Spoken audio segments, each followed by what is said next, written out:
Yes. Habari za wakati huu wa Tanzania. Kwa majina naitwa Captain Tesha, afisa kutoka Jeshi la Wananchi wa Tanzania katika kikosi cha Saki, kwa maana kwamba ni shule ya anga ya kijeshi. Awali ya yote napenda kumshukuru Mwenyezi Mungu, muumba mbingu na nchi, kwa kunipa uhai na afya mpaka muda huu ambapo nazungumza nanyi wa Tanzania wenzangu. Nikiwa na maumivu makubwa sana moyoni juu haya yanaendelea katika nchi yetu. Nimejaribu kutafakari sana mpaka muda mwingine kufikia kumshirikisha Mungu kwamba nikiwa naiona hatari kubwa sana ambayo ipo mbele yetu kama taifa. Haikuwa rahisi hata kidogo kwangu mpaka leo hii Watanzania kuniona nikiwa mbele yenu naongea haya mambo. Haikuwa rahisi kwa sababu nazijua taratibu zetu za kijeshi jinsi zilivyokuwa ngumu, hasa kwa mambo kama haya. Haikuwa rahisi hata kidogo kutafakari mpaka kuamua kufanya hiki. Kwa maana hiyo sasa, nikiwa naifahamu hatari hiyo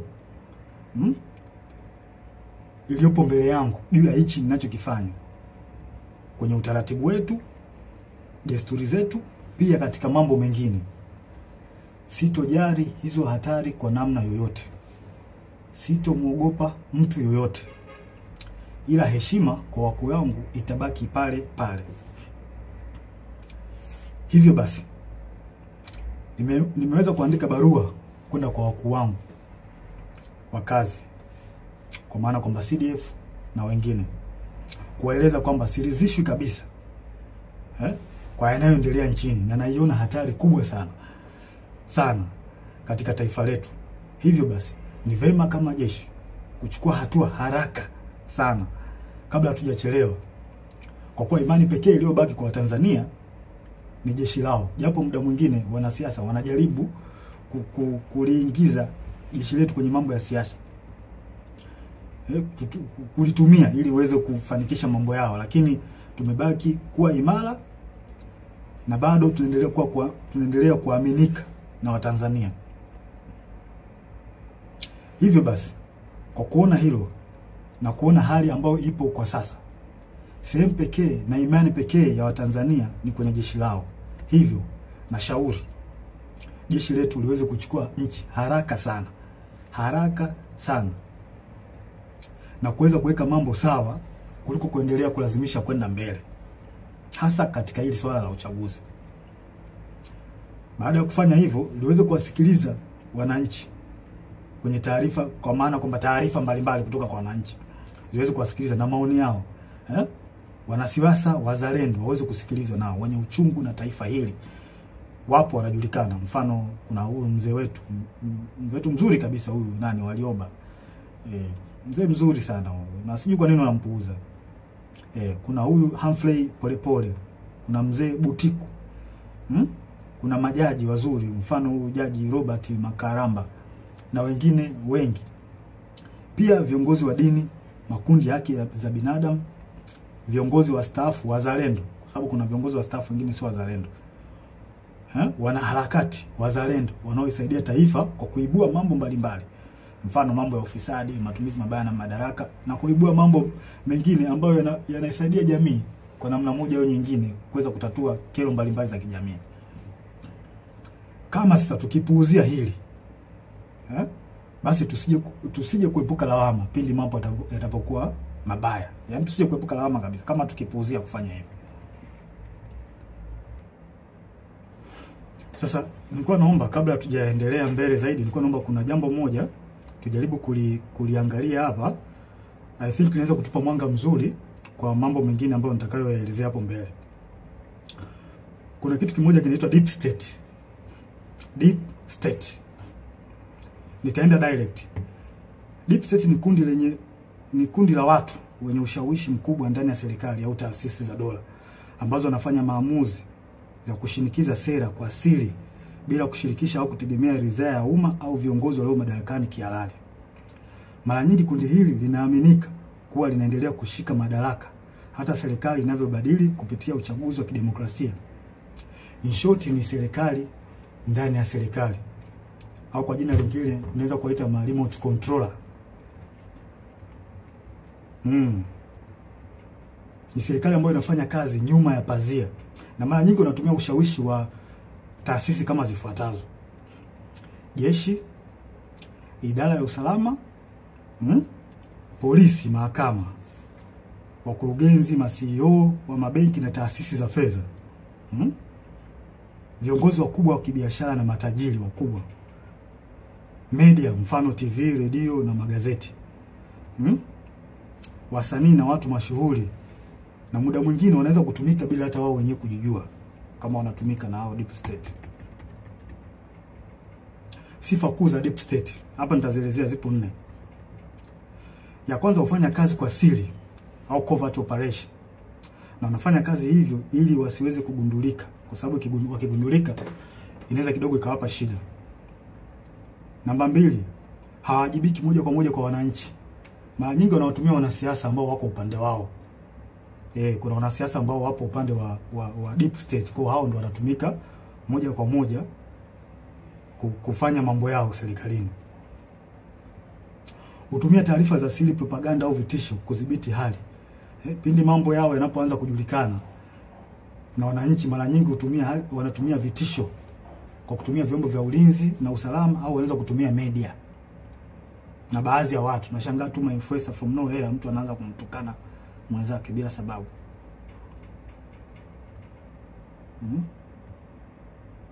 Na wanaweza kumpinga au kumuondoa kiongozi aliyechaguliwa kama hawakubaliani naye.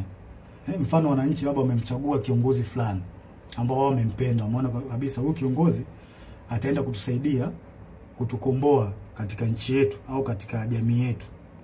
Sasa kama huyo kiongozi ataenda tofauti na matakwa ya hao deep state, watafanya kila hila aidha kumuondoa kwenye madaraka yake au kumdhuru afya yake, ikiwezekana kabisa kumuua. Sasa zifuatazo ni dalili ambazo zinaweza kuonyesha kwamba katika nchi yako kuna deep state. Namba 1, maamuzi makubwa yanafanyika nyuma ya pazia. Sera muhimu zinapangwa na watu wachache wasiochaguliwa na umma, ambazo hazina maslahi kwa umma na mara nyingi zinakuwa zinawakandamiza wananchi. Namba 2, idara za usalama zinakuwa na nguvu zaidi ya kawaida. Vyombo vya ujasusi, mfano polisi, usalama, vinaonekana kutenda mambo kinyume na sheria au kibali kutoka serikalini au bunge, kwa sababu muda mwingine wanapokea amri kutoka huko kwenye deep state. Namba 3, ukosefu wa uwajibikaji. Unaweza kukuta kuna hali ya rushwa au kuna rushwa ambayo imefanyika katika taasisi fulani, na unashangaa tu from nowhere watu hawachukuliwi hatua, wanaekeana kinga. Na inaonekana kabisa watu wamefanya hizo hujuma za rushwa. Hakuna uwajibikaji, unaachwa. Namba 4, kampeni za habari na propaganda. Hutumia media, mfano magazeti, TV, radio na mitandao kwa ajili ya kutengeneza propaganda pindi unapoona taarifa zao au siri zao zinajulikana. Utengeneza namna ya kuweza kuficha huo ukweli.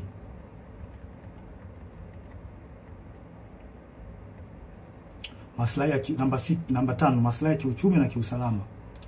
Watu wachache sana, mfano wafanyabiashara wakubwa, familia za kitajiri na taasisi za fedha, wanashirikiana moja kwa moja na maafisa wa usalama au jeshi. Yaani wanakuwa kitu kimoja, wanatengeneza bondi. Na pia mikopo au tenda au mikataba ya kitaifa ambayo ina faida, wanapeana wao kwa wao. Wanapeana maslahi wenyewe kwa wenyewe. Si watu wazuri hao. Namba 6, kukandamizwa kwa wakosoaji au whistleblowers.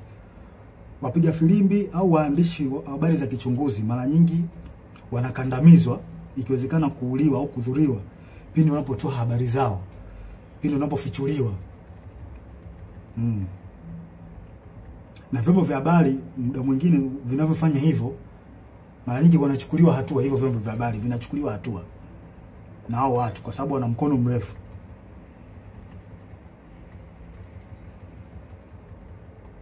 Si watu wazuri hao.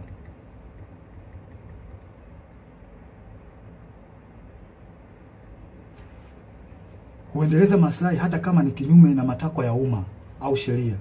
wananchi hata mkipiga kelele vipi kuhusu hali mbaya au matatizo ya nchi, wao hawajali. Yaani wanafanya mambo kwa maslahi yao, hawajali wananchi hawa watu. Hawajali kabisa. Wanafanya mambo kwa faida zao wenyewe. Sasa kwa namna hiyo mnaweza mkapata clear picture kuhusiana na hili jambo la deep state. Kwa mnaweza mkafanya comparison, mnaweza mkaangalia hali halisi na kinachotokea nchini kwetu. Je, hiko kitu kweli ni kipo? Kwa mimi ninavyoona na kwa ajili na kwa namna ambavyo nchi yetu inavyoendelea, hii jambo lipo. Lipo kabisa bila hata kuficha. Hakuna kuficha hapa. Hili jambo lipo na linaongozwa na CCM mtandao, wanajiita mtandao hapa. Wapo chini ya Kikwete, Rostam Azizi, wakina marehemu Bernard Membe, Mungu lazima roho yake mahali pema peponi. Hawa watu ndio wanasababisha Tanzania isiendelee, wanarudisha nyuma nchi yetu.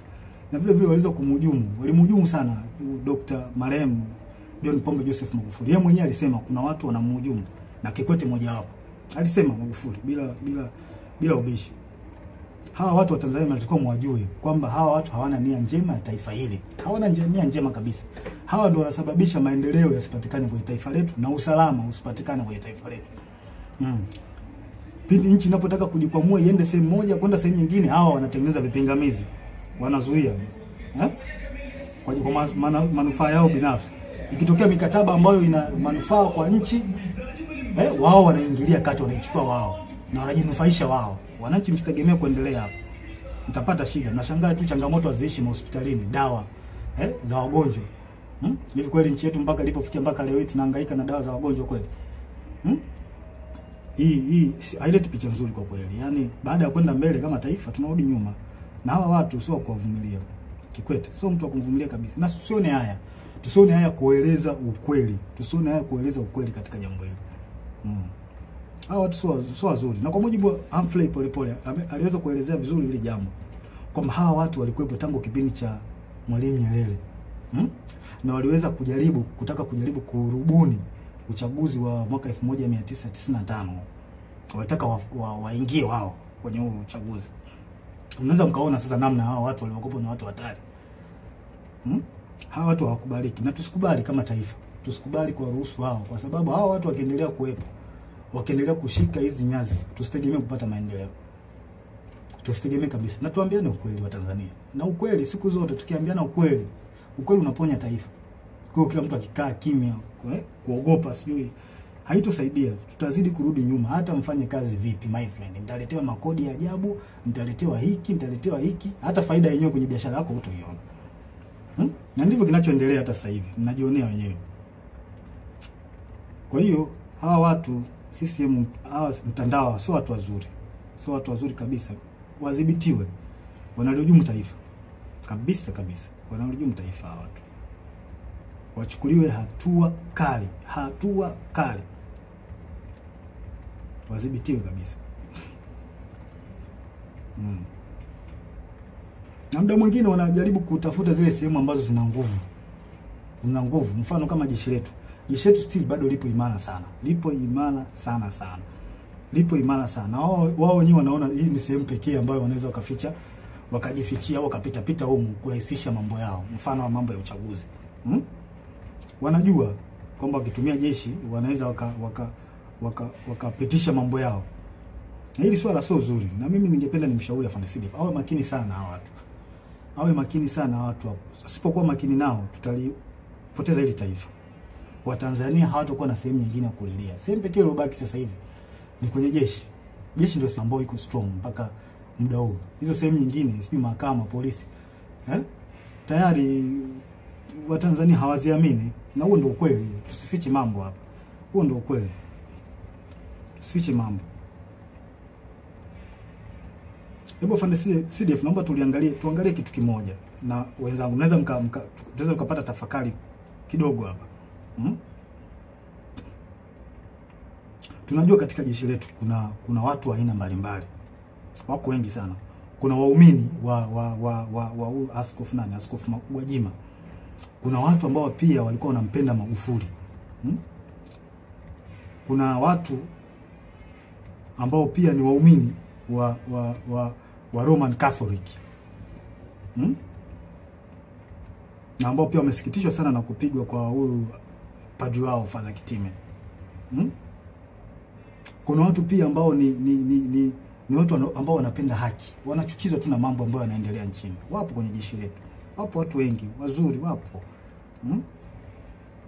Pia tuna watu ambao ni kabila la Kimasai ambao pia wameumizwa sana na swala ambalo linaendelea huko kwa ndugu zao, ikiwemo na wao wenyewe kuondolewa kwenye hii Ngorongoro na Loliondo, kufukuzwa. Wapo kwenye jeshi letu wa Masai, wapo.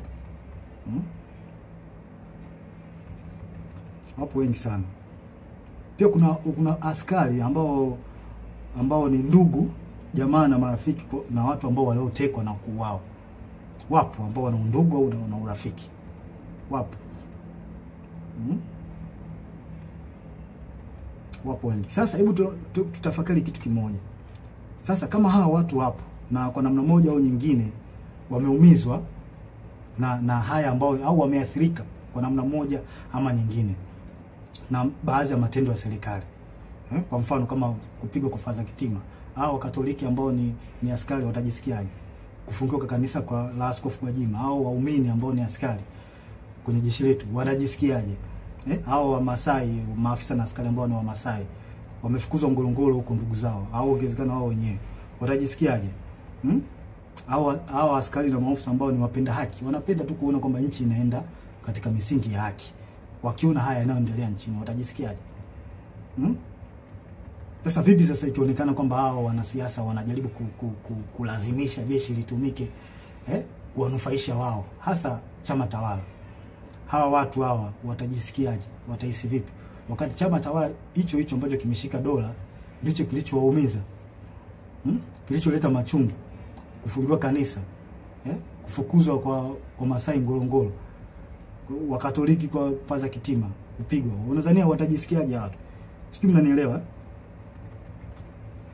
Kwa hiyo tujiepushe sana Afande Sidif, na kuomba mkuu wangu, tujiepushe sana kukubali au kukubaliana na hawa wanasiasa kujaribu kuweka mambo yao kisiasa, kututumia sisi kupitisha mambo yao kisiasa, kutengeneza fia kwa Watanzania.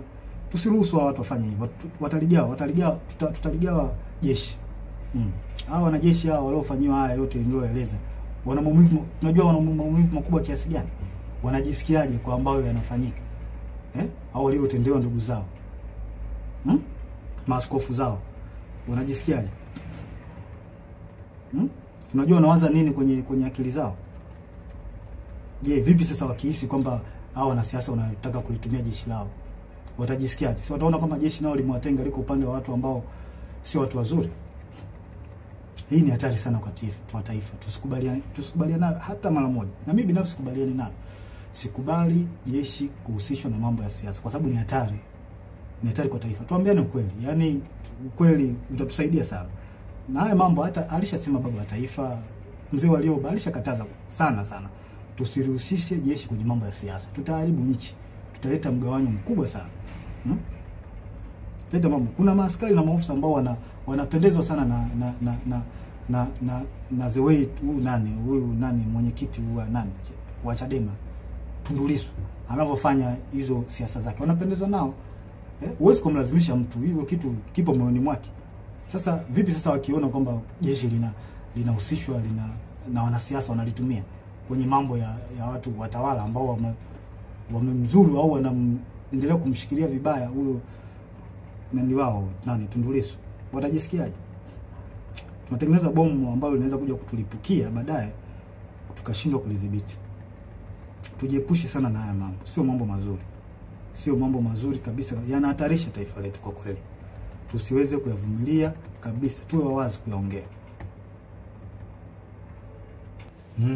Sasa huu ni ushauri wangu kwanza. Kwanza tusidanganye kwamba wananchi hawajui kinachoendelea. Hilo swali inabidi tulitoe kabisa akilini mwetu, kwamba wananchi hawajui wananchi wanajua vizuri kinachoendelea. Tusijidanganye kwa hili. Kwanza nashauri kitu cha kwanza, jeshi lichukue nchi na kufanya mambo yafuatayo. Jeshi lichukue nchi na kufanya mambo yafuatayo. Tuzuie uchaguzi. Afande Sidif, na kushauri zuia uchaguzi. Huu uchaguzi una mtego mkubwa sana. Umekiuka sheria, katiba ya nchi. na sisi pekee upande wetu ndio tunaweza kuzuia. NEC hawawezi, kwa sababu nao wanatufaika katika hili.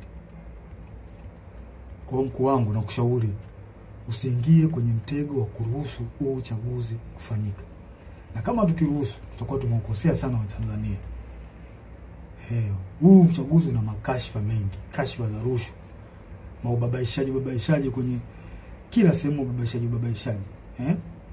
Sheria zinavunjwa. Hivi tujiulize, unaingia kwenye uchaguzi taifa likiwa limegawanyika? Hivi hatuoni haya mambo, hatuoni au tumeziba masikio yetu kwamba taifa limegawanyika? Mkuu, tusiruhusu taifa limegawanyika. Hili swala halina kificho, linaelezeka na linaonekana. Viongozi wa dini wameshauri, mzee Warioba, mzee Butiku, wameshauri sana juu ya haya mambo. Lakini watawala wameendelea kuwa na viburi, hawataki kuwasikiliza. Japo hawa wanashauri vitu vya msingi, hawataki kuwasikiliza. Maana yake nini? Kipi kinafichwa mpaka kulazimisha uchaguzi? Kipo Ikulu ambacho kinalazimisha uchaguzi kufanyika? Mnaficha makosa yenu, hamtaki makosa yenu watu wengine wakichukua nchi makosa yenu yasijulikane. Kwa hili hamtoki. Hivi tunaingiaje kwenye uchaguzi tukiwa na kashfa kubwa nzito, wizi wa kula? Na kwa nini kauli nzito kama Mheshimiwa Polepole, ambapo NIDA amesema kwamba NIDA na NEC na sisi zimeunganishwa pamoja mfumo? Hii kauli haiwezi kupuuziwa. Hatuwezi kuacha ipite hivi hivi hata kidogo. Uchaguzi usimamishwe ili swala lichunguzwe.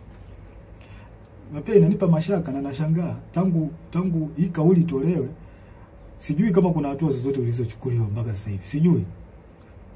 Na hii inanipa mashaka. Na juzi kati hapa nilikuwa kijijini, kwa kwenye kijiji fulani. Kamwona kijana anapita amevaa nguo ya CCM, ameshika simu na karatasi ya majina.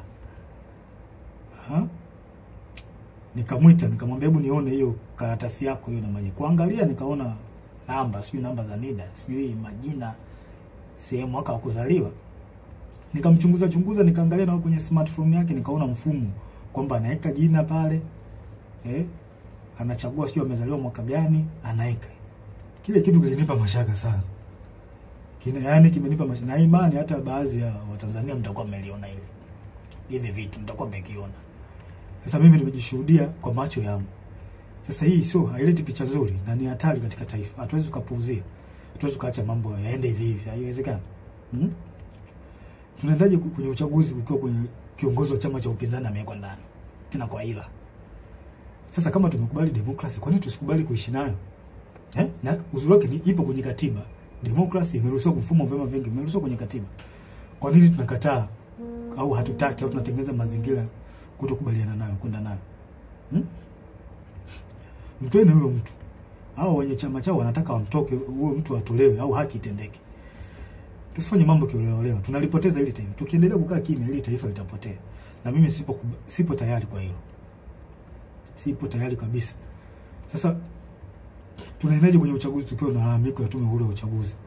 Na hiki ndio kiburi ambacho CCM wanapata.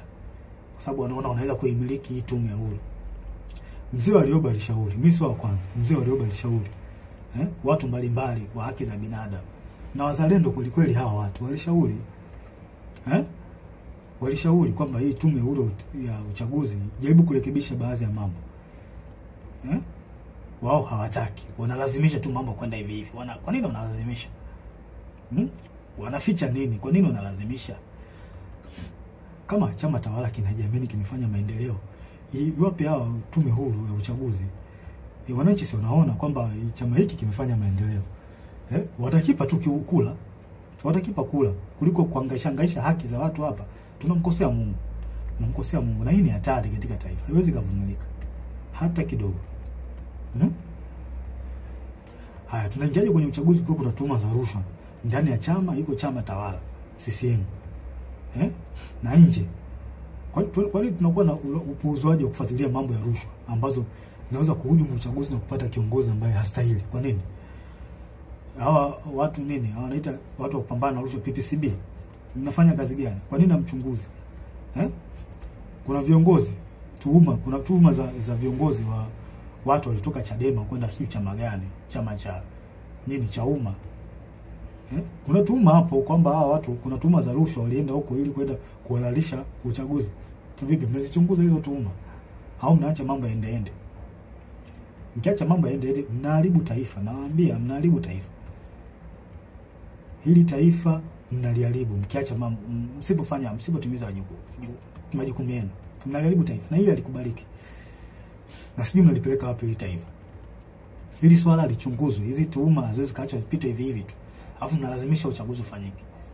Hakuna uchaguzi hapa mpaka hizi tuhuma zichunguzwe, ujulikane ukweli. Yaani from nowhere cha umma, watu ambao walikuwa wana nini? Wanalisha nini? Wanalisha ubwabwa. Eti ghafla ndio kimekuwa chama kikuu cha upinzani. Hiyo ikubaliki na ingia kilini. Hakuna uchaguzi wa namna hiyo. Mungu hajabariki hilo. Na Mungu kama angekuwa amebariki hivi vitu vingeenda tu vizuri. Sasa mnaenda kumpata kiongozi ambaye hata Mungu mwenyewe hajakubaliana naye. Hii ni hatari kwa taifa kubariki hata kidogo.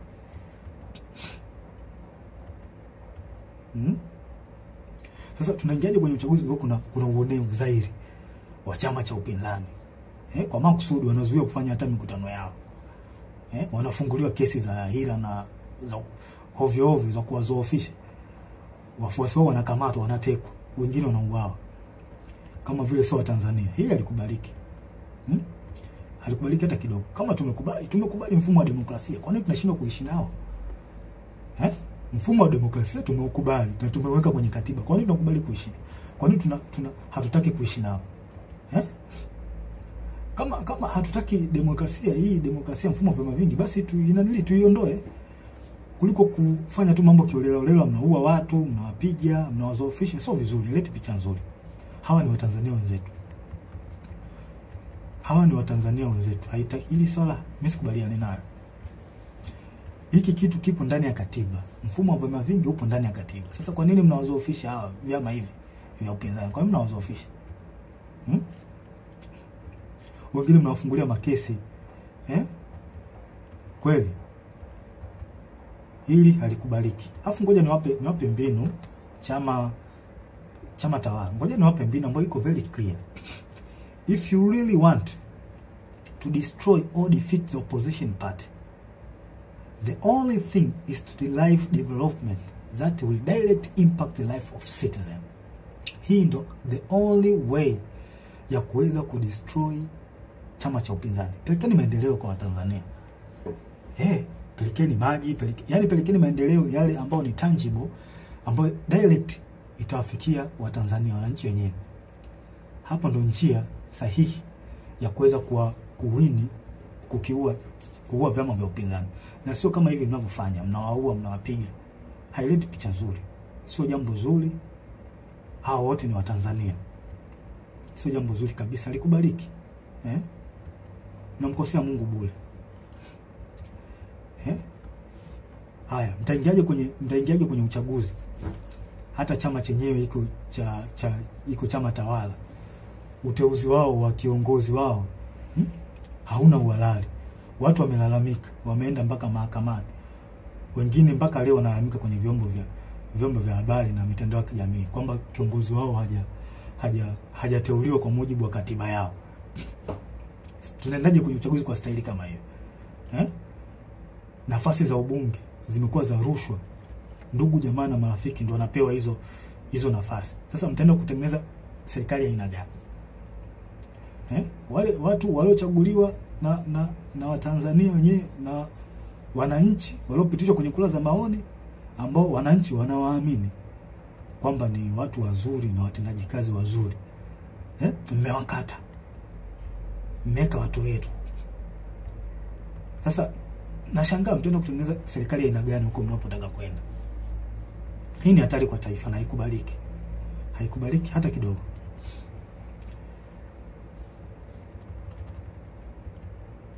Haikubaliki na haivumiliki. Sasa mkuu wangu wa Afande CDF, kwa unyenyekevu mkubwa na heshima kubwa sana ambayo naiweka kwa mkuu wangu. Kwa sasa wewe ndio mtu pekee ulioshika imani kwa wananchi. Na upo kwenye mtego mkubwa sana. Tengeneza faraja imani kwa wananchi. Hili swala sio la Chadema. Hili swala ni la taifa, umoja na mshikamano na upendo wa taifa letu. Ili tuweze kuendeleza hayo, na kushauri mkuu wangu, zuia uchaguzi. Uchaguzi hauna kibali hata kutoka kwa Mungu. Mkuu wangu Afande Sidifu, zuia uchaguzi. Kibali kutoka kwa wananchi tayari unacho. Na imani wananchi watakuwa na imani wananchi wanataka. Kwa hali tu inavyoonekana kwenye mitandao. Labda mitandao nao ni njia rahisi ya kuweza kupata taarifa, kupata habari. Wananchi wanaandika uchaguzi uzuiwe. Kwa Afande Sidifu, na kushauri mkuu wangu kwa upendo kabisa na unyenyekevu wa hali ya juu sana, stay positive, zuia uchaguzi. Kibali kutoka kwa Tanzania umepata, zuia uchaguzi, wavushe hapa tulipo. Na kwa hiyo ukifanya hivyo utarudisha imani kubwa kwa wananchi na jeshi, ambao ukweli usiofichika kwamba kuna namna ambayo jeshi letu liliteteleka, kwamba kuna namna ilionekana na ilihisiwa kwamba kuna namna inatumika na baadhi ya wanasiasa. Kwa hiyo ukifanya hivi utaweza kurudisha imani ya wanajeshi na wananchi kwenye jeshi lao.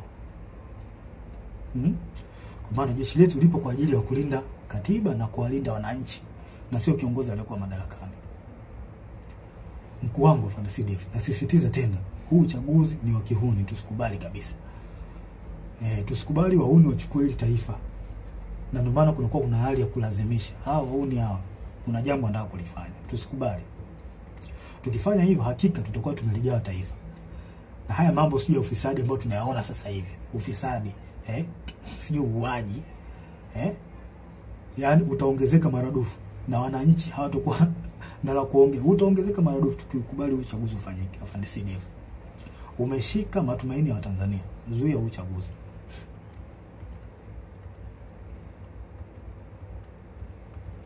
Na haya mambo, hata hii kashfa hii ya kuuliwa kwa Magufuli, Tanzania hawa si watumia wenyewe kwanza, ndio hawa wanatumia. Sasa just imagine kwamba wamechukua hili taifa, wamechukua.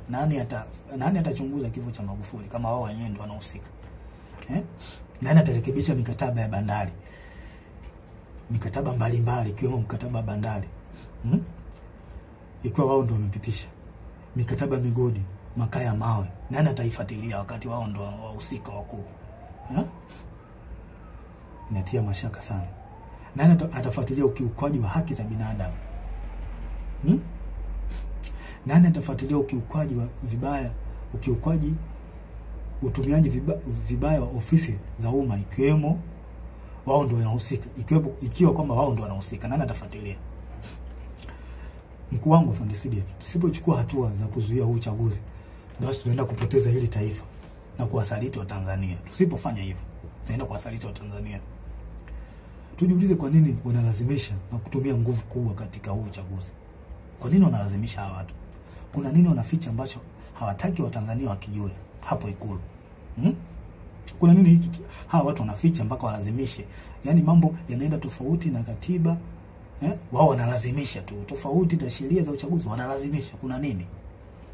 Wanatumia marushwa, wanatumia nguvu kubwa sana mpaka kuua watu. Kuna nini wanaficha? Mkuu, kila siku wananchi wanalia kwa haya yanayoendelea nchini. Wanalia sana. Huko mitandaoni ukipita unaona. Hawana tena mahali pa kukimbilia kupata msaada. Maana kama mahakama yenyewe hawana imani nayo. Na mahakama yenyewe ipo upande wa watawala. Jeshi la polisi ndio kabisa lipo hivyo. Hawaliamini. Na huo ndio ukweli usofichi. Yaani hapa ni kuongea ukweli. Tukitaka kuliponya taifa letu tuongee ukweli. Hawaliamini. Na inasemekana kwamba watekaji wenyewe, hao wenyewe ndio wanahusika. Hao jeshi la polisi baadhi yao wanahusika na utekaji. Bunge nalo ndio hivyo. Most of them kule ni chama tawala. Hawaliamini. Kwa hiyo sehemu pekee ambayo wananchi wanaiamini ni kwa jeshi lao la wananchi wa Tanzania. Wananchi wanalia sana mkuu.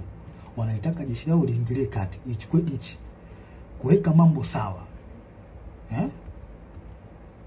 Ili mambo na uchaguzi uende vizuri. Sasa kwa nini tusiwasikilize hawa wananchi wetu? Kwa nini tunawapuuza? Hili ndio jeshi lao, jeshi la wananchi ndio jeshi lao hawa wananchi. Tunatakiwa tuwasikilize. Tusipowasikiliza hao wataenda wapi? Hawa wananchi wataenda wapi tusipowasikiliza? Je, tunataka waingie mtaani wenyewe wakapambanie nchi yao? Kama sisi na sisi hatutaki kuwasikiliza wananchi. Na wananchi hao ndio wenye jeshi lao. Kwa hiyo tunataka maana yake ni kwamba tunawataka hao wananchi waingie mtaani wenyewe wakajikomboe, wakachukue nchi yao. Kwa hiyo tunataka hivyo. Mkuu, tusipowasaidia tutakuwa tumefanya usaliti mkubwa sana kwao. Na mimi daima, mimi Captain Tesha, nitakuwa upande wa wananchi. Hili naliongea bila kificho, bila kuogopa mtu yoyote. Nitakuwa upande wa wananchi. Watanzania tambueni, kama jeshi lisipoingilia kati, basi jueni wanajeshi wengi wapo upande wenu. Tambueni hilo. Wanajeshi wengi hawakubaliani na kinachoendelea nchini. Wapo upande wenu.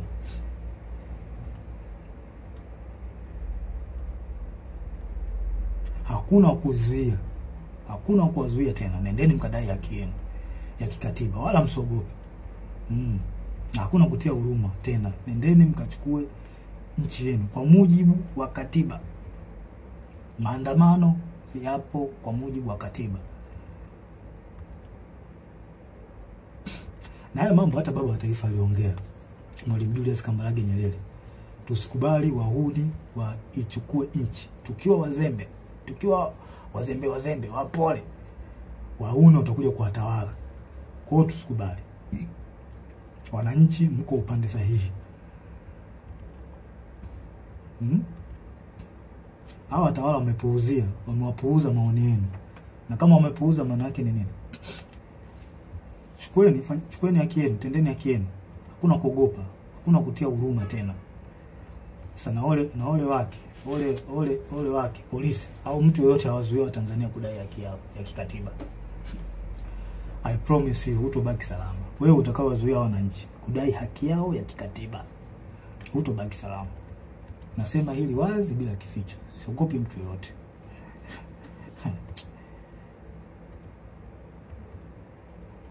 Ngoja niwaambie tu ukweli. Mimi napenda sana kuambia ukweli, hasa katika mambo critical kama haya, mambo ambayo yanahusu nchi. Mimi napenda sana kuongea ukweli.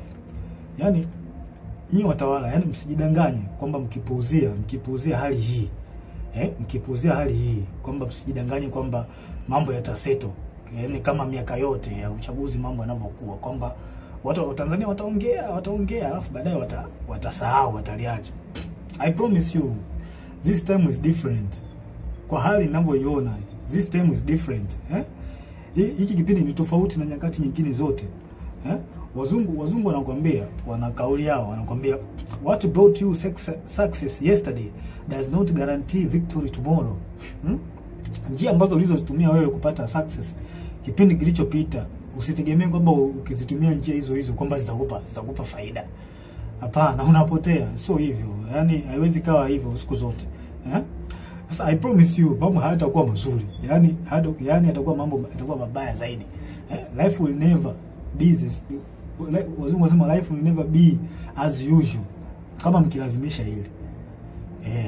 Jinsi mnaona, hata wenyewe mnaona kwamba hali ni tofauti. Kama mkilazimisha hili, life will never be as usual in Tanzania. Sure I'm telling you.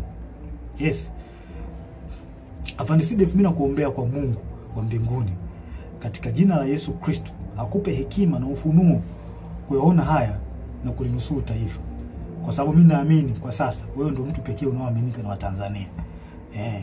Ambao unaweza kuwavusha Watanzania. Wavushe hapa, wape kile kitu wanachokitaka, kwamba wanataka katiba mpya. Yaani yasikilizwe maoni ili tuweze kuvuka Watanzania kwa pamoja. Tanzania kwetu wote. Ya Watanzania wote. Kwa nini tunawanyanyasa hawa Tanzania jamani? Haileti picha nzuri. Kwa kweli, haileti picha nzuri. Tunakula kodi zao. Lazima tuwasemee. Swala la pili, Afande Sidef. Uchunguzi wa kifo cha aliyekuwa rais na amiri jeshi mkuu wetu, askari namba 1, John Pombe Joseph Magufuli. Rais Magufuli alikuwa askari namba 1 na amiri jeshi mkuu. Alikuwa kipenzi cha Watanzania. Kama sio wote basi walikuwa wengi wao. Pamoja na askari walikuwa wanampenda sana huyu mtu. na mimi ni mmoja wapo, nampenda sana, nilimpenda sana na still bado nampenda sana huyo mzee. Kipenzi cha Tanzania. Sasa na inawezekana pia hata waliokuwa wanamchukua by that time, kwa sasa hivi inawezekana kuna hali ambayo imeanza kuja kwao, kwamba wanawezekana kwamba wanaona kwamba mtu alikuwa sahihi, kwamba walifanya makosa kumchukia. Na hisi hivyo, na kuna baadhi tayari washa admit. Magufuli aliongoza nchi kwa uzalendo hali ya juu. Hamna mtu asiyejua hilo kwamba huyu mtu aliongoza nchi kwa uzalendo mkubwa sana. Kifo chake kimewahuzunisha watu wengi sana ndani ya nchi na nje ya nchi. Hilo halina ubishi. Na kuna wengine nikiwa mimi Captain Tesha nikiwa ni mmoja wao, sijawahi kabisa kupona maumivu ya kifo chake. Yani mpaka leo sijawahi kupona maumivu ya huyu rais wangu John Pombe Joseph Magufuli. Naona sijui haya maumivu yataisha lini. Sasa kwa hali hiyo tumeweza kusikia taarifa mbalimbali. Of course hizi taarifa tuliweza kuzisikia mwanzoni kabisa kwa kipindi cha kifo chake. Mimi nilizisikia hizi taarifa mapema sana. Ile sasa nikawa sina taarifa, sina uhakika nazo. Nilizisikia kutoka Kenya. Na hawa mabloggers, YouTubers, mabloggers walisema baadhi yao kwamba Magufuli ameuliwa na Kikwete. Kuna baadhi yenu hisi hizo taarifa mtakuwa hamna kuficha vitu hapa. Kuna baadhi yenu na hisi hata hizi taarifa mtakuwa mlizipata mwanzoni kabisa baada ya kifo cha Magufuli. Umeona bwana? Sasa tumeweza kusikia taarifa ya kwamba kuna uwezekano kifo kimemsababisha na kupangwa na CCM mtandao. CCM mtandao hao wanaikao kwa watu ambao sio wajua CCM mtandao. Hao ni Kikwete, Rostam Azizi, na marehemu Mungu lazima roho yake malipema peponi Bernard Membe. Hao ndio CCM mtandao ambao wanajulikana. Na wengine ambao hawajulikana. Sasa hivi tunaanzaje kupuuza taarifa za kifo chake? Tunaanzaje kupuuza hizo taarifa za kifo chake? Pamoja na kwamba zilitolewa kwenye vyanzo vingi, lakini mtu kama Humphrey Polepole sio mtu wa kumpuuza hata kidogo. Huyu mtu yani utumishi wake unaeleweka. Ameshika nyadhifa mbalimbali, sehemu tofauti. Na kwa kweli ni mchapakazi kweli. Kweli mimi nampenda huyu mtu kwa uchapakazi wake. Nampenda. Nataka nijifunze baadhi ya vitu, nataka nijifunze kutoka kwake. Ni mtu mzuri sana. Mtu mzuri sana. Sasa tunaanzaje kupuuza taarifa zake? Tunaanzaje kuzipuuza hizo taarifa za Polepole? Hizi taarifa zake haziwezi kupuuzwa hata kidogo. Na rais hata usalama wa taifa wanazo. Polepole ameeleza hata hizi taarifa za kuuliwa kwa Magufuli hizi, usalama wa taifa walikuwa wanazijua. Na hata CCM wenyewe baadhi yao walikuwa wanajua. Na hili sala inanisikitisha sana mimi binafsi. Linanisikitisha sana. Na rais hata wazalendo wengine inawasikitisha kwamba tangu taarifa hizi zimetolewa hakuna hatua yoyote iliyofanyika. Na huyu mheshimiwa Polepole ameeleza vizuri sana kwa ushahidi situation nzima ilivyokuwa ameeleza vizuri tu. Kwamba amiri jeshi mkuu kuna uwezekano ameuawa na wanamtandao. Sasa najiuliza hivi utaratibu wa kupuuza taarifa muhimu kama hizi kwenye taifa letu umeanzia lini?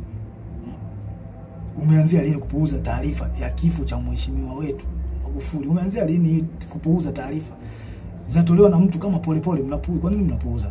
Kwa nini mjafanya uchunguzi mpaka sasa hivi? Hili swala linasikitisha sana na linatia mashaka, na sijui tunaelekea wapi kama taifa. Hivi ni kweli tupo serious kama taifa? Hivi kweli tuna mapenzi mema na taifa letu au tunaigiza uzalendo?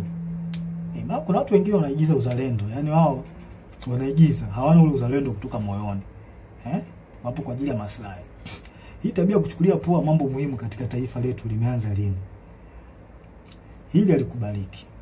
Watanzania wanataka kifo cha mpendwa wao kichunguzwe. Tena ikipendeza jeshi lenyewe lichunguzwe kifo chake haraka sana bila kuogopa mtu yoyote, na haki itendeke.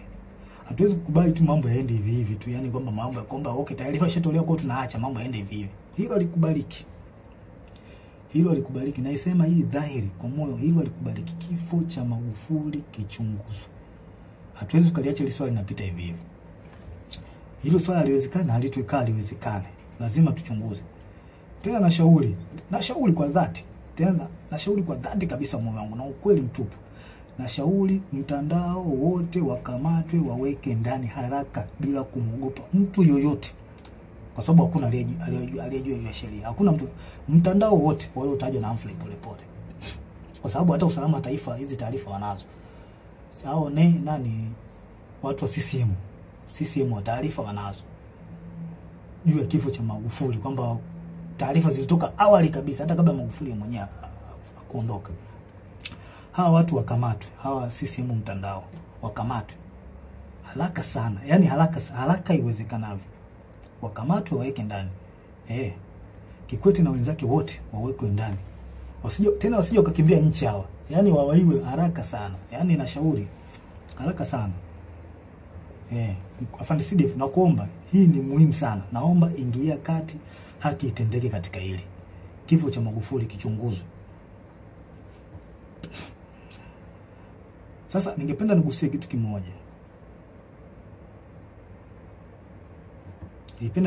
kimoja. Mwaka 2005 kuna kiongozi mmoja wa kijeshi ilisemekana alilishwa sumu. Kilikuwa kipindi hiki ya mambo ya uchaguzi, kuna kiongozi mmoja wa kijeshi ilisemekana alilishwa sumu, na hii imekuja baada ya yeye, ilisemekana kwamba alikataa, kuna baadhi ya maagizo alikataa, kwamba alilazimishwa au aliambiwa jeshi litumike kwa namna moja au nyingine kuwapa ushindi chama tawala. Ilikuwa mwaka gani? 2015. Na imani baadhi yetu tulikuwa tunakumbuka hii issue ilivyotikisa taifa by that time. Na huyu kiongozi alikuwa anapendwa sana na wanajeshi pamoja na raia, walimpenda sana. Sasa mimi nataka muunganishe dot, wa Tanzania wenyewe muunganishe dot. Kuanzia kifo cha Magufuli kwamba aliyekewa sumu, huyu mzee Mangula huyu na ndio wa CCM, mnaweza mkachunguza, na watu wote waliokuwa wapo tofauti kimsimamo au kimawazo na Kikwete wapo wapi mpaka kipindi hiki? Na pia ikiwezekana muweze kuunganisha doti mpaka kipindi cha Nyerere, zeni mtapata majibu, alafu mjiulize huyu mtu ndio mnataka mumrudishe madarakani. Maana hakuna asiyejua, yani kulazimisha hii issue nzima, kulazimisha uchaguzi huu. Kikwete anahusika kwa 100%, hawezi kuepuka hiki. Na hatuwezi kukaa kimya, lazima tuongee ukweli. Unajua ukweli ndio unaponya taifa. Anahusika, kwa hiyo yeye anataka ajifichie huko kwamba okay, tukishaingia madarakani hapa kuna baadhi ya uchafu wake utafunikwa. Hii haikubaliki na haiwezekani. Haiwezekani. Samia yupo kwa ajili, Rais Samia yupo kwa ajili ya kunanili, yupo tu, ila watu ambao wapo nyuma yake ni hao kina Kikwete. Huyu mtu adhibitiwe, akamatwe yeye na mtandao wake haraka sana, kujibu hizi tuhuma za kifo cha Magufuli. Yani akamatwe haraka sana. Tuwezi kuacha tu mambo hivi. Tukiacha mambo ende hivi tutaharibu taifa. Na mimi siwezi kukubali nikiwa hai kwamba nione taifa langu linaharibikiwa. Sipo tayari kwa hiyo. Ushauri wangu wa tatu, Afande CDF, tusikubali hata kidogo wanasiasa kuhusisha jeshi letu na mambo ya siasa.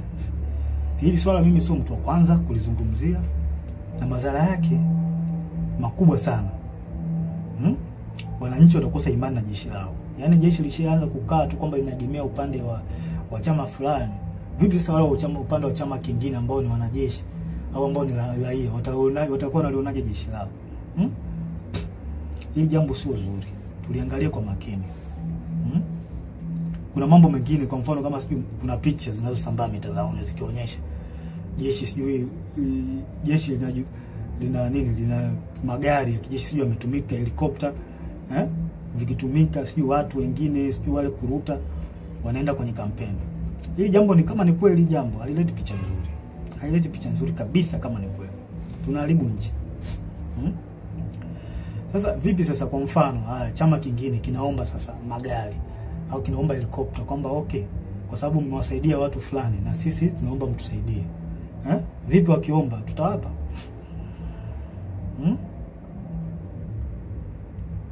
tutawapa? Okay, je, what next kama tukikataa na wao wanaujua ukweli? Haya mambo ndio maana Mwalimu Nyerere na pamoja na Warioba waliyakataa. Siasa bwana siasa kulitumia jeshi sio kitu kizuri, linagawa, litakuja kugawa taifa vibaya sana. Mimi sikubaliani nao. Sababu madhara yake ni makubwa sana. Tutavunja ule umoja. Tutavunja umoja. Hao wanajeshi hao watakuwa wako hivi, hao watakuwa hivi. Hata imani kwa Tanzania itapungua. Na pia adui anaweza kutumia njia hizo za wenyewe kugombana au wenyewe kutofautiana. Adui anaweza kutumia njia hizo kutuhujumu. Inatokea sana. Haya mambo tusione haya kuyaongea. Tuyaongee kwa ukweli na kwa moyo mmoja, kwa sababu tukikaa kimya haya mambo yataendelea tu. Hawa watu watahisi kwamba hawa Tanzania hawajui au hawaelewi nini kinachoendelea. Kumbe wanaharibu nchi alafu na nyinyi mnaamua kukaa kimya. Watu wema wakikaa kimya, mabaya yanaendelea kutapakaa, yanaendelea kuenea. Kuna watu wanaujua ukweli alafu wanakaa kimya. Sasa unapofanya hivyo, yani unaruhusu yale mabaya kutembea na mwisho wa siku itakuja kufikia na wewe. Kwa hiyo the best option, wewe unajiona wewe mtu mwema kwamba unaona hiki kitu hawa watu atende, akiongea. Hata kama huwezi kuchukua action kubwa, wewe ongea. Utasaidia kupunguza yale mabaya. Haya. Ushauri wangu wa 4 kwako CDF.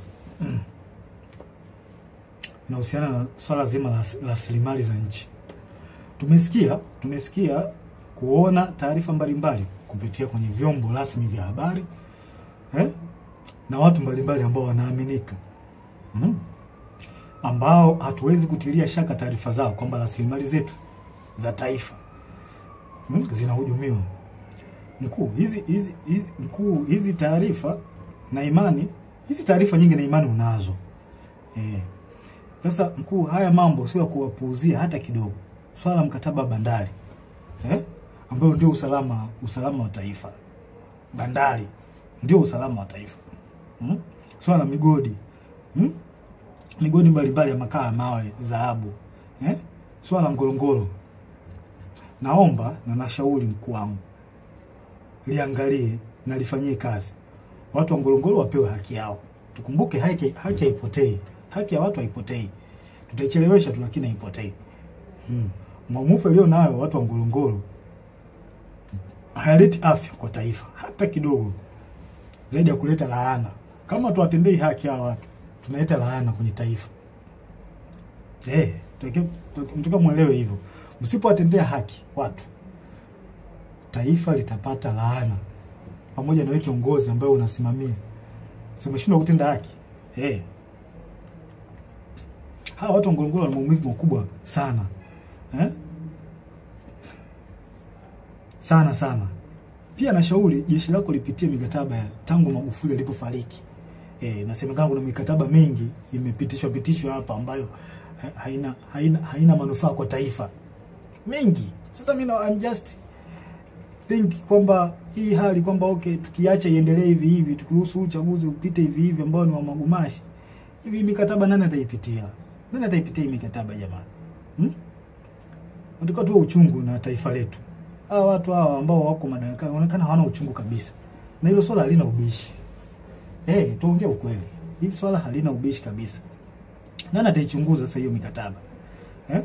Kwa hiyo afande CDF na shauri mikataba yote tangu Magufuli alipofariki mpaka sasa ichunguzwe.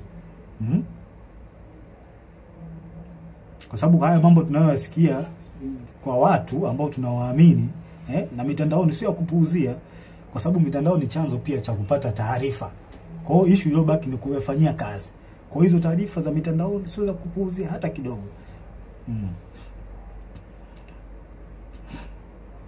Tukikuta tu kwamba tumeuza nchi. Maana tukianza kupuuzia mambo ya mikataba, tunaweza kukuta kwamba tumeuza nchi bila kujijua. Na kuanza kuhangaika sijui na kodi za bodaboda, sijui kodi za mawinga. Kama mawinga nao mtu amemaliza zake chuo, ameamua ajishikize tu kuwa winga eti naye anatakiwa alipe kodi. Huu ndo mwanzo kuonyesha kwamba rasilimali zetu zimeuzwa. Mnashindwa kusimamia rasilimali vizuri, mnaanza kuhangaika na watoto. Boda mlimbisha kodi ya nini? Winga. Mtu yuko Kariakoo kule anajitafuta, mnataka mumlipishe kodi. Sijui kodi za kufanya biashara mtandaoni, sijui ukiposti nini, sijui mambo ya kodi. Kweli ndio tumefikia huko. Haikubaliki. Afande CDF, naomba uione hii hatari. Hii halikubaliki. Kodi za mtandaoni. Yaani mtu anafanya biashara yake, anaposti vitu vyake, nataka muende kumdai kodi. Does not make sense. Hii haina maana kabisa. Hii sio ishara nzuri kwa taifa. Yaani badala ya kuendelea mbele, kurahisisha maisha ya wananchi, sisi tunarudi nyuma na kuzidisha ugumu wa wananchi. Yaani serikali inataka ifanye maendeleo kwa ajili ya kurahisisha maisha ya wananchi. Yaani wananchi wapate unafuu, wajisikie fahari kuishi katika nchi yao. Sasa sisi ndio tunazidi kuwekea ugumu. Haya makodi ambayo hayana ajabu haya yanatoka wapi? Hii inaonyesha tumeshindwa kusimamia rasilimali zetu. Kwa hiyo Afande CDF nashauri rasilimali zichunguzwe. Mimi binafsi sipo tayari kuyavumilia haya hata kidogo. Sipo naongea hii kwa moyo wa dhati. Siogopi kitu chochote. Yaani siogopi kitu chochote. Issue kama ya kifo, kufa ndio kitu ambacho siogopi kabisa. Kwa sababu mpaka nimeamua kuwa mwanajeshi, swala la kifo nilikuwa nalijua. Kwa hiyo siogopi. Sipo tayari kuyavumilia haya hata kidogo. Baba wa taifa alisema tukiwa wahoga kuyazungumza na kuchukua hatua kwa mambo haya, ipo siku taifa litatawaliwa na wahuni. Hii ni kauli aliongea baba wa taifa. Mnaweza mkaiangalia kwenye speech zake. Na baba wa taifa ndio mtu ambaye tunamchukulia kama ni mtu ambaye anatuongoza. Zile speech zake zinatuongoza taifa kuelekea katika sehemu ambayo ni nzuri kimaendeleo. Sasa kama baba wa taifa ameliongea hili, mimi sio mtu wa kwanza. Mimi naishi katika nanili zake, speech zake. Na hiyo dalili, hiyo kauli aliyoongea baba wa taifa kwamba tukiwa hawa wahuni wakiachwa, tukiacha mambo bila kuyaongea, mambo mabaya bila kuongea, ipo siku taifa litatumiwa na wahuni. Hiyo dalili ni tayari kama imeshaanza kuonekana. Watanzania watakuwa mashahidi. Kwa hiyo yanayoendelea, hii dalili imejidhihirisha. Na ni kweli tunatawaliwa na wahuni. Hilo swala hakuna haya kuliongea. Tunatawaliwa na wahuni, hawana uzalendo na taifa letu. Mimi sikubali kutawaliwa na wahuni. Sasa mkuu wangu Afande CDF, na kushauri tuchukue nchi na kuyazuia haya haraka sana. Tuchukue na kuyazuia haya. Kwa maana kama tukiruhusu, basi tutajua tutakuwa tumewakosea Watanzania na nchi itakuwa mikononi mwa wahuni. Haya tunayoona sasa hivi na hisi yataongezeka mara nyingi sana. Na yote anaongozwa na Kikwete. Huyu mtu mimi sijui kama ana hofu ya Mungu. Sielewi. Sasa naomba tutafakari mambo fulani. Niwarudishe nyuma kidogo. Kuna jambo moja wa Tanzania huwa tuna tabia kusahau. Hasa situation iliyokuwa miaka ya nyuma, hasa kuanzia mwaka 2005 mpaka 2015. Kipindi cha utawala wa Kikwete. Ngoja tukumbushane nchi jinsi ilivyochezewa na Kikwete kwa kashfa za matumizi mabaya ya madaraka, ambaye sasa huyu Kikwete yuko karibu na Samia. Kwa hiyo mtatafakari wenyewe. Haya. Moja, kuna kashfa ya malipo ya nje EPA. Kuanzia mwaka 2005 kwa makadirio tu hapo, ambao mtakuwa na taarifa sahihi, I think mnaweza mkaeka mambo sawa. Kuanzia mwaka 2005 mpaka mwaka 2006 ambapo benki kuu BOT ilihusika. Kiasi cha fedha cha bilioni 133 zilipotezwa. Ambapo kwa taarifa Daudi Balali alihusika. Watu ambao mlikuwepo kipindi hiko na hizi taarifa mliipata. Kuna kashfa Richmond 2006 mpaka 2008 ambapo Edward Lowassa, Nazir Karamagi na Ibrahimu Msabaha, hawa watu walituhumiwa kwa kashfa hizi. Kuna mabilioni ya pesa mengi hapo yalipotea. Kuna kashfa ya Meremeta,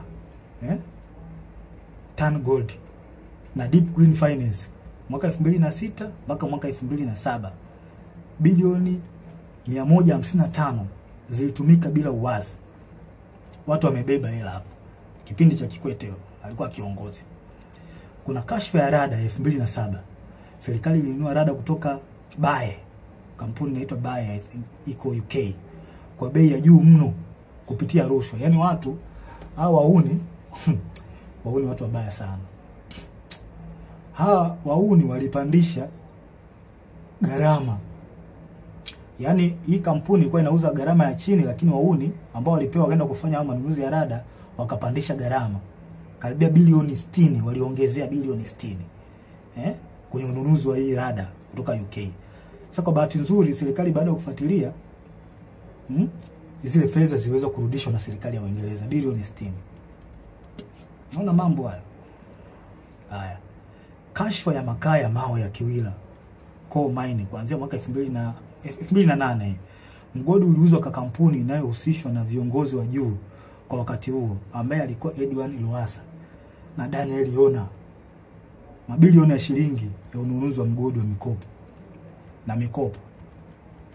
Yaani hao inaonekana walinunua mgodi. Walinunua mgodi kwa gharama, walifanya hujuma kununua mgodi kwa gharama ya chini. Hujuma hizo. Kuna kashfa nyingine ya shirika la ndege la Tanzania ATCL 2008 mpaka 2010. Mabilioni ya pesa ya hasara kwa shirika. ATCL iliingia mkataba mbovu na South Africa Airways. Pia mikataba ya kukodisha ndege kwa gharama kubwa. Unaona mambo haya. Kashfa ya TTCL na ZTE mwaka 2008 2010 ambapo TTCL iliingia mkataba na kampuni ya Kichina uliokuwa na gharama kubwa na usio na faida kwa taifa. Kiasi cha fedha bilioni 70 zilipotea. Kashfa nyingine ni kashfa ya bandari na TICS 2010 mpaka 2015. Mamia ya bilioni yalikuwa yanapotea kila mwaka juu ya rushwa, upotevu wa mapato, mikataba mibovu kati ya TPA na waendeshaji binafsi wa bandari. Kashfa nyingine ni kashfa ya gesi ya Mtwara 2012 mpaka 2013. Rushwa ya mabilioni ya dola yalifanyika kwenye mkataba. Hii ilipelekea maandamano makubwa Mtwara na baadhi ya watu kupoteza maisha. Kashfa nyingine ni kashfa ya Tegeta Escrow 2014. Mitambo ya umeme IPTL PA. Fedha zilikuwa katika account ya escrow ya benki kuu zilichukuliwa na kugawiwa kwa watu binafsi, makampuni na viongozi wa kisiasa. Kuna viongozi hapa waliokuwepo kwenye hii kashfa, kuna Sospeter Muhongo na viongozi wengine waliohusika. Kashfa NCCF na Kigamboni New City 2012-2014. NCCF iliwekeza katika mradi mikubwa ya ujenzi ikiwemo mradi wa Kigamboni New City bila uwazi na kwa gharama kubwa. Billions of money zilipotea kwenye hii kashfa. Kashfa nyingine ni kashfa ya bandari ambao wengi wenu, bandari ya Bagamoyo ambao wengi wenu mlisikia. Hizo ni kashfa kubwa. Ingawa zipo nyingi lakini hizi ni baadhi. Hizi ni kubwa ambazo zilikuwa kipindi cha utawala wa Kikwete. Huyo mtu ambaye sasa hivi yupo karibu sasa na Rais Samia. Pia kuna kashfa ndogo za kipindi hicho. Kuna manunuzi ya magari ya mawaziri na viongozi, magari ya kifahari 2006 mpaka 2011. Yaani kuna magari ya kifahari yalinunuliwa ya mawaziri na viongozi kwa wakati huo. Kuna ubadhirifu katika miradi ya maji ya vijijini mwaka 2009 mpaka 2013. Baadhi ya miradi ilipokea fedha nyingi lakini haikukamilika. Hili hata Magufuli aliliongelea. Mikopo yenye utata kupitia benki za serikali kama TIB na benki ya kilimo. Na baadhi walionufaika walikuwa wana ushawishi kisiasa. Yaani wanasiasa walijinufaisha kupata mikopo kwenye hizo benki. Ufisadi katika mikataba ya ujenzi wa barabara na madaraja. Gharama zilikuwa zikipandishwa kiholela. Kashfa ya manunuzi ya sare za jeshi la polisi. Angela Kiziga alihusika. Sasa hizo ni kashfa ambazo zilikuwa kipindi cha Kikwete, huyu mtu ambaye yuko sasa hivi yuko na Mama Samia, yuko karibu naye sana. Nadhani mnaweza mkawa na picha fulani. Sasa basi, kwa baadhi ya watu ambao mlikuwa mmesahau haya na ambao mlikuwa hamjapata akili, hii ndio awamu ambayo Kikwete alikuwa kiongozi. Na kashfa nyingi hapo mtandaoni, na kashfa nyingi hapo wana mtandao walihusika kwenye hizo kashfa hizo. Kwa hiyo mnaweza kutafakari wenyewe na kupata majibu kwa hizi kashfa. Tena hizi ni chache, zipo nyingi sana. Kashfa za awamu ya 6 ambazo kipindi cha mama, na imani mmezisikia. Mmezisikia, nyingine mmezishuhudia na mnaziona mpaka wakati huu. Kashfa za mama. Tusifiche mambo. Unajua tukitaka kuponya taifa, mimi kila siku mimi nitakuwa naongea. Tukitaka kuponya taifa, tuongee ukweli. Ukweli unaponya taifa. Hamna kuficha mambo hapa. Nilikula kiapo cha kusema ukweli. Mimi nitasema ukweli hata kama unawaumiza, nitasema ukweli. Kashfa za awamu ya 6 mnazisikia. Kila siku zinapostiwa. Pole mheshimiwa pole. Tena pole anajitahidi sana kueleza Watanzania. Mimi yani, hebu msikilizeni huyo mtu. Huyo mtu anawasaidia. Msikilizeni. Ameeleza makashfa nyingi, mama mfisadi ya mtoto wa nani? Mtoto wa rais. Yaani mtoto wa rais tulitegemea uwe mfano kwa vijana wa Tanzania. Kuwa mtu ambaye una tabia nzuri. Una mwelekeo mzuri. Lakini mtoto wa kiongozi ndio anakuwa mtu mwenye kashfa. Haileti picha nzuri kwa taifa, na ni aibu. Ni aibu kwa mheshimiwa rais mtoto wako kuwa na kashfa. Ni aibu. Aibu sana.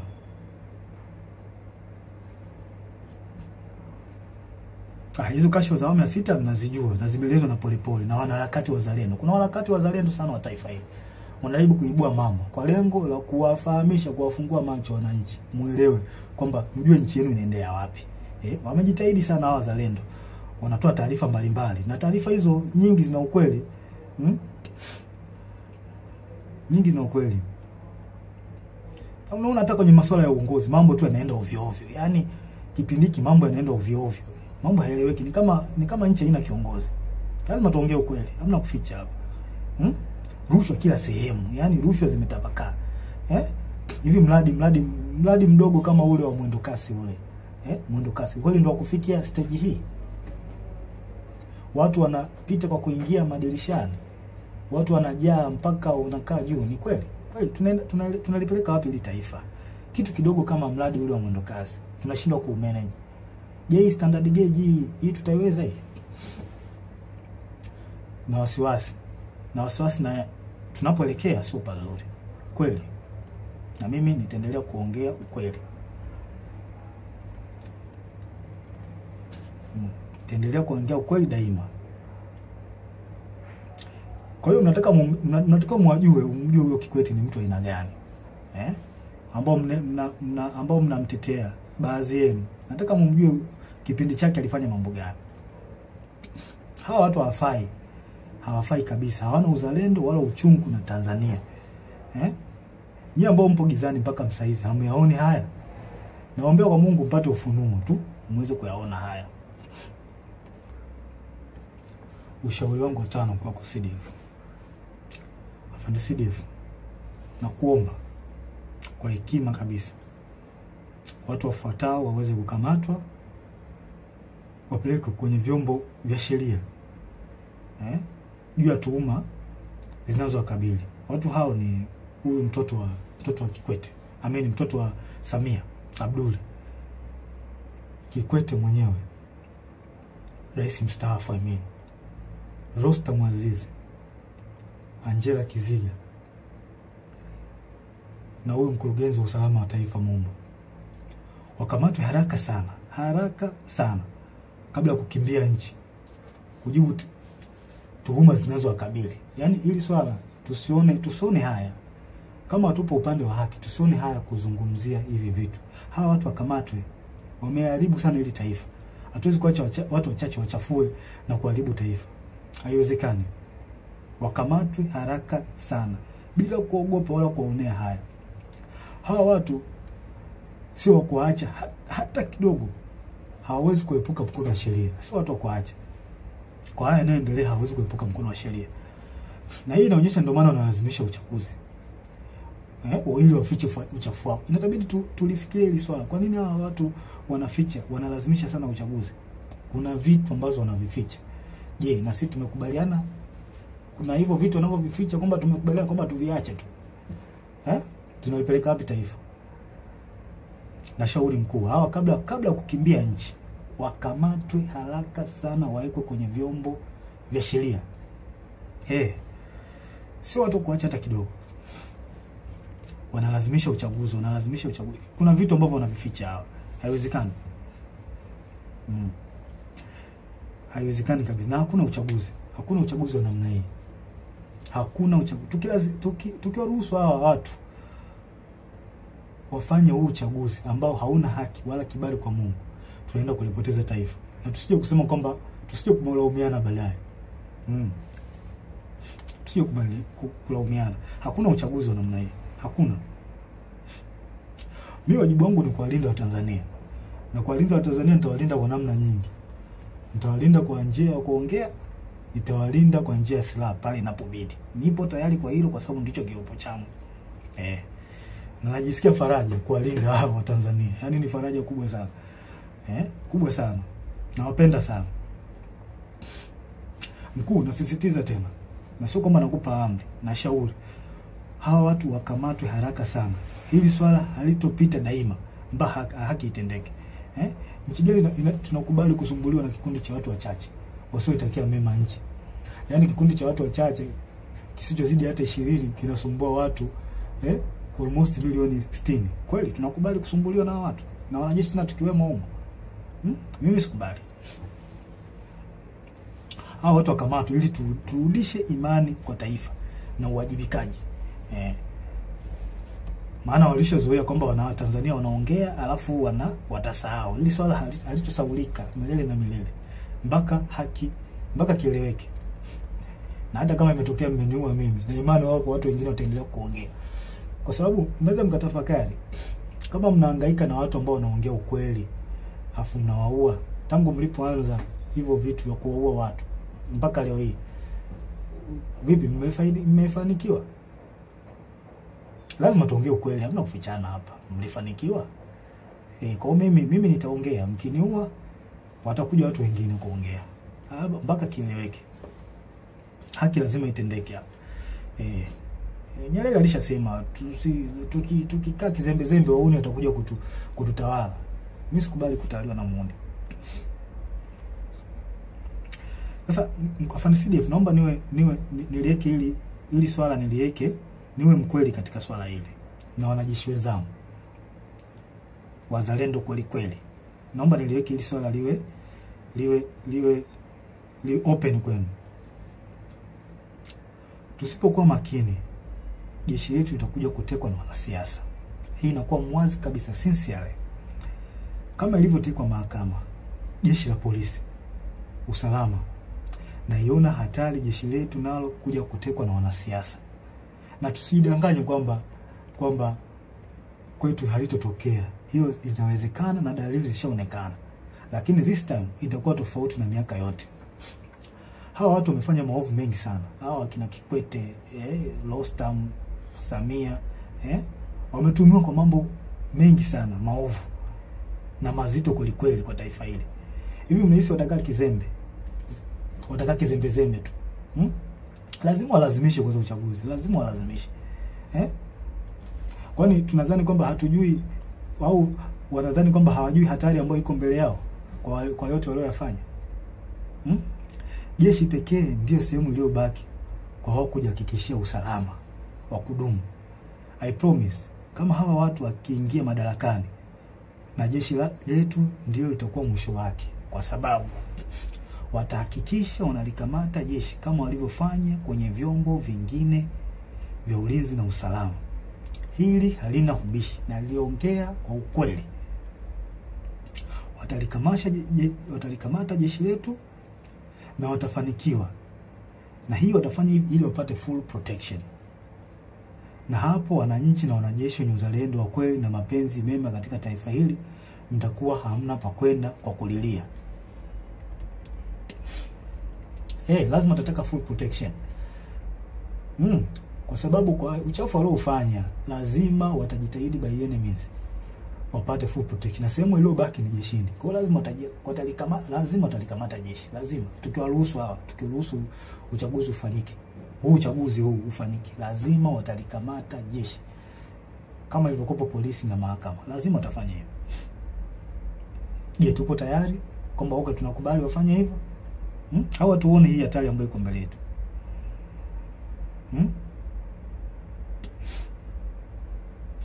Naudia tena, jeshi pekee ndio sehemu iliyobaki wao kujihakikisha usalama wao wa kudumu. Hivyo basi watahakikisha wanalikamata effectively.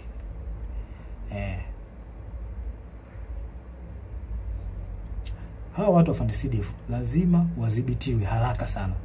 Na sio jambo la kupuuzia hili. Ushauri wangu sio jambo la kupuuzia hili FANDC. Hawa watu wadhibitiwe haraka sana. Sio watu wazuri hawa. Sio watu wazuri kabisa. Yaani sio watu wazuri. Sasa wanasiasa wastaafu, wanasheria wastaafu, viongozi wa jeshi wastaafu, viongozi wa dini, hivi hamuoni hii hatari ambayo iko mbele yetu? Ingawa baadhi yenu mmejitokeza kuongea, lakini wengi wenu bado mpo kimya. Au mnadhani kwamba hili swala haliwahusu? Now I promise you, hii hatari mkikaa kimya, kwa sababu nyinyi mnajiona mko salama, nyinyi viongozi wastaafu na wengine mnaona mnakaa tu kimya, mnajiona mko salama. I promise you, hii hali ikitokea, madhara yake na nyinyi mtakuja kuona baadaye. Lazima itawafikia. Lazima mtawafikia, itawafikia tu. Sasa hivi mnaona kwamba mnakaa kimya, mnaacha tu mambo yanafanyika ovyo ovyo, nyinyi mnakaa kimya. Au mnanufaika na nyinyi? Na washauri viongozi wangu wastaafu, viongozi wa dini, msikae kimya. Taifa linaenda kupotea. Tuwa kweli katika hili. Msikae kimya, taifa linaenda kupotea. Msikubali uchaguzi ufanyike. Hakuna uchaguzi wa aina hii. Wanalazimisha kwa sababu wanajua mambo yao waliyofanya, uchafu waliofanya. Na ndio maana wanalazimisha sana. Tuongee ukweli. Hakuna kuficha hapa. Kuna swali lingine ambalo mheshimiwa Polepole alizungumzia. Na mimi napenda tu nilisisitizie. Nashauri katika taasisi zote za serikali, vyombo vya ulinzi na usalama, mahakama, bunge, wizara zote, hasa wizara ya fedha, taasisi za usalama wa taifa na sehemu nyinginezo, tunzeni taarifa zote za ushahidi zinazohusu ukiukwaji wa sheria na taratibu za serikali. Kama msipofanya hivyo, time will come, and it very soon, time will come, tutatakiwa mtujibu, tutataka mtujibu wape zilizopo hizo taarifa. Na hatutakuwa na uvumilivu na mtu yoyote. Sure, I'm telling you. Hatutakuwa na uvumilivu na mtu yoyote. Tunzeni hizo taarifa. Tunzeni taarifa zote za mambo ya rushwa, za mambo za ukiukwaji wa madaraka, uvunjifu wa taratibu, uvunjifu wa sheria. Tunzeni hizo taarifa. Time will come, tutahitaji hizo taarifa.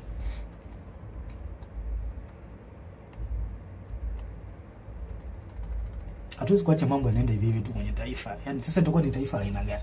Kwamba tuache tu watu wanafanya wanayoyafanya, tuache. Hili halitakuwa ni taifa. Tanzania inaheshimika sana. Sasa watu wachache tusikubali waliharibu taifa letu. Iko kitu hakiwezekani.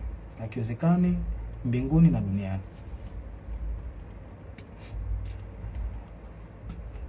Pia nashauri wanasiasa na baadhi wakuu wa vyombo vya ulinzi na usalama, hebu tuache kutengeneza psychological fear kwa Tanzania. Hayo mambo yashapitwa na wakati. Tuache kutengeneza psychological fear kwa Tanzania, kutishatisha mara sio kupita mitaani. Hayo mambo yashapitwa na wakati. Tuwe watu wa kisasa, tuwe watu ambao tunafikiria positively. Hayo mambo yashapitwa na wakati. Uwezo kutumia njia hiyo ya miaka yote, kwa sababu ilikusaidia kipindi kile na kipindi hiki basi kitakusaidia. Tuache. Waache wa Tanzania wafanye mambo yao kwa mujibu wa katiba. Kama issue ya maandamano ipo kwa mujibu wa sheria na katiba. Waacheni wafanye haki yao. Kwa nini mnatengenezea mazingira ya kuwatishatisha? Hii jambo sio jambo zuri. Na tunavunja katiba mnapofanya hivyo. Maana mkifanya hivyo mnaongozea hasira hawa watu. Mwisho wa siku wanakomaa, wanazoea, wanaona kumbe watafanya hivi, kumbe watafanya hivi. Kumbe wanapita mtaani wanananili. Hebu tubadilike, hili sio jambo zuri, halina afya.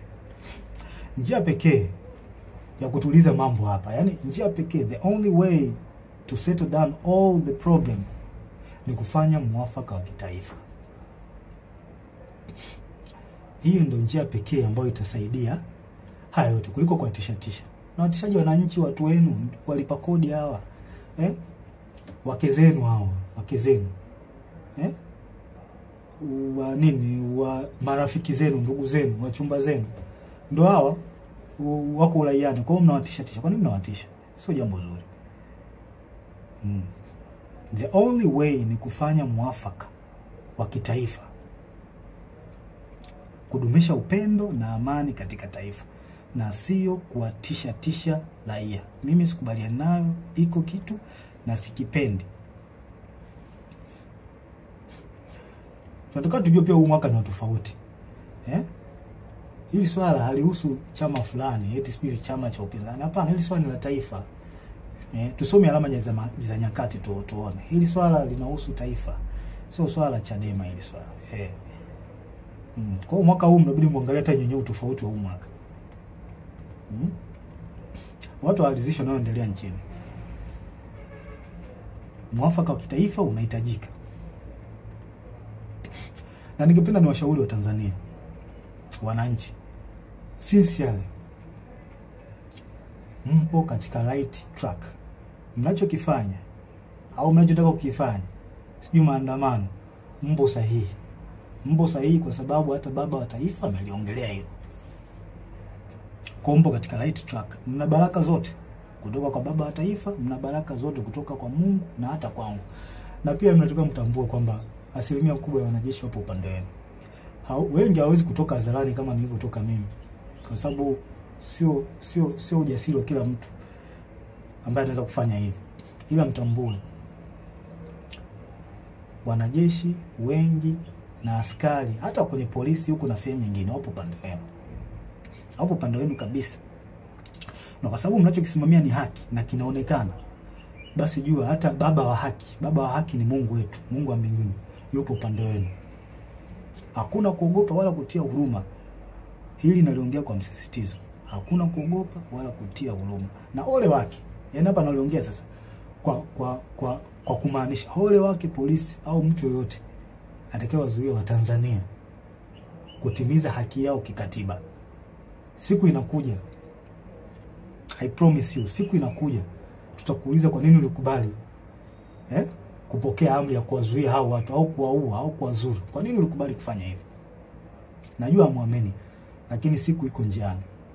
Hatuwezi kuacha taifa lipotezwe na watu wachache. Iko kitu hakikubali. Hakikubaliki hata kidogo. Hayo mambo 6 yalikuwa ushauri wangu kwa wakuu wangu.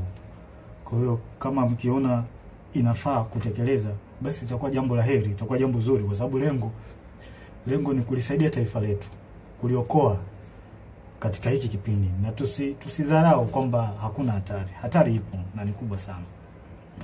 Sasa jambo lingine la mwisho, ningependa tu niwashauri wasanii na ma-influencers, wasanii mbalimbali na ma-influencers, vioo vya jamii hao wanajiita.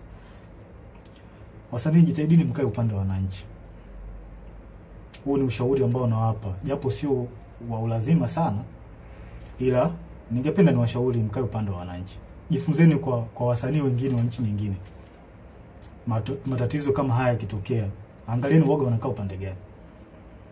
Huo ni ushauri wangu wa bure na ni mzuri kabisa. Kama ikiona inafaa, mnaweza mkautekeleza. Ila kama mkiona haifai, pia mnaweza mkauacha. Nimemaliza. Ila kabla tarehe 29, Mungu akitupa uhai, nitarudi tena. kabla ya tarehe 29, na kama kutakuwa hakuna mabadiliko yoyote nitarudi tena. Lengo ni kuliokoa hili taifa, tulisaidie. Hatuwezi kukaa kimya. Nitarudi tena kabla ya tarehe 29. Asanteni na watakia wakati mwema. Mungu awabariki sana.